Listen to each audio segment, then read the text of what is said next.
Now, the thing about BA now is, I tell you, the lesson I learned from it is when you shouldn't be making a record, don't fucking make a record. We sort of let Morning Glory land after Nebworth, and that American tour that came just after Nebworth that ended in a fucking disaster and ruined us effectively in America. Instead of coming back to England and all going our separate ways, we decided to go into the studio with a load of songs that weren't good enough for the first 2 records. And we're trying to make it sound important with strings and all that kind of thing. I don't like it as a record, but I loved it at the time. But it's when we got out on tour, and this is what I mean about letting Morning Glory land and kind of, you know, do its thing and let the ripples of that just fade away. It was still a massive record when we went out with BA Now. And all the gigs we were doing, most of the people at the gigs had still never seen us.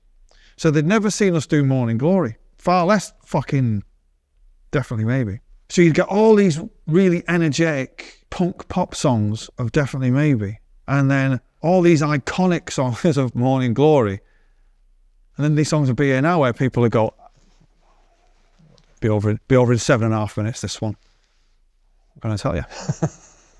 Instantly, to me, was like, oh, these songs are not working. And no matter what we did on that tour, we could never fucking make it work. We started off doing too many, and then we weren't doing enough of them. And this is a massive but, as much as I don't like that period musically, that was the best time I think Oasis ever had out on the road. It was fucking amazing. It was work, and it was hard work, but we had such a fucking laugh. I mean, when the film is made of that tour, which inevitably it will be, that was when the chaos went up 10 notches. It was mental. I mean, it was fucking brilliant. It was a good fun. It was a good laugh.